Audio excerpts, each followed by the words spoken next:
Hi, this is Miss Narca again. In this video, this is a leveling up of the concept again.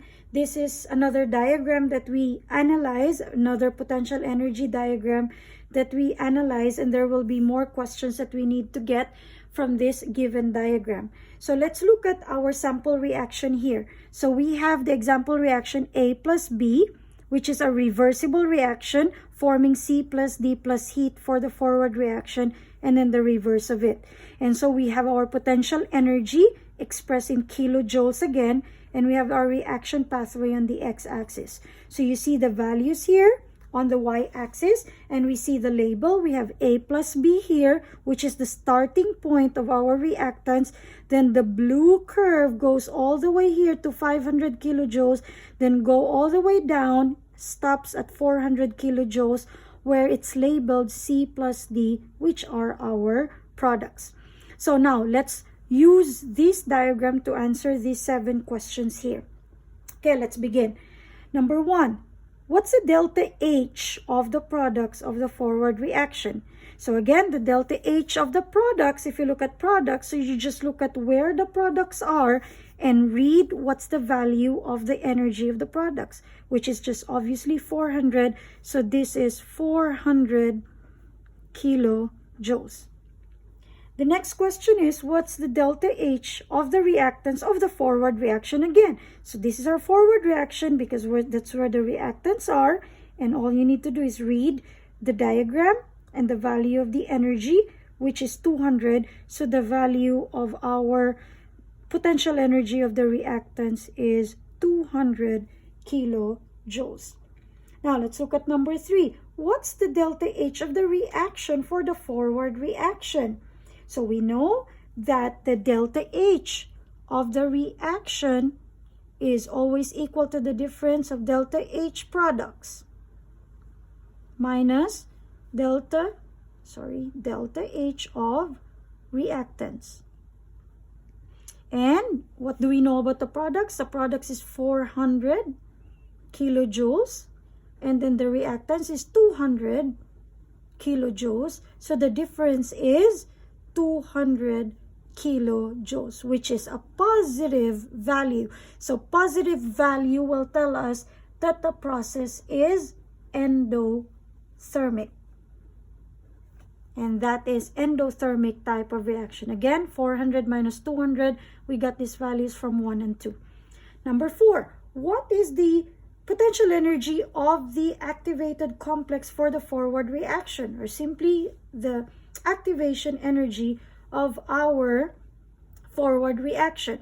So how do we get our activation energy for this forward reaction? We know that the activated complex is here, and then we're gonna look at our reaction from here all the way to the top.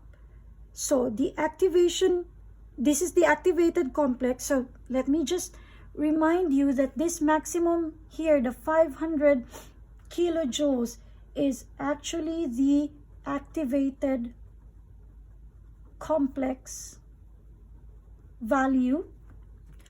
So to solve for the activation energy of the forward reaction, we need to know what's the maximum for the activated complex, which is 500 kilojoule, and where the reaction starts, which is the reactant's potential energy here, which is 200. So 500 kilojoules minus 200 kilojoules, we get the difference of 300 kilojoules. So this is the value of our activation energy for the forward reaction.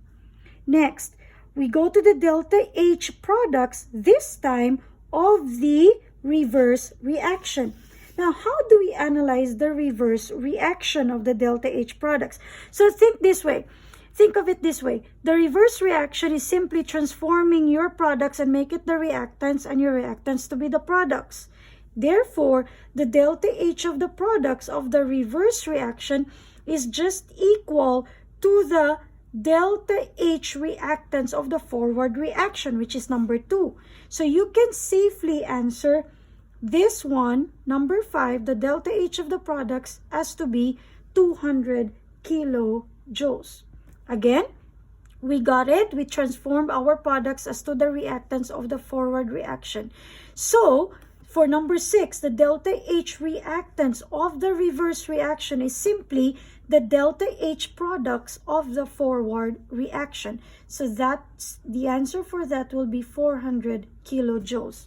Again, when we say reverse reaction, you can just transform your products as reactants and then your reactants to be the products because it's gonna go from your right to the left. That's the reverse reaction.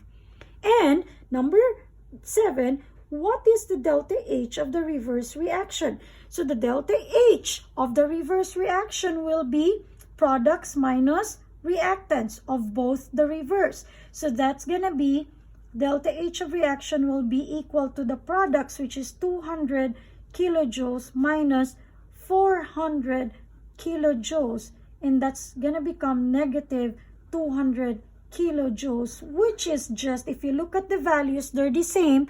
Both are 200, but this time the reverse reaction will have an opposite sign, which is negative, and that will make the process exothermic reaction. And so that's always the case. If you have the reverse, it should always be the reverse of whatever was the result of your forward reaction. The values are expected to be equal, but the signs will be the opposite of the other. If this is energy absorbing, the reverse should be energy releasing process.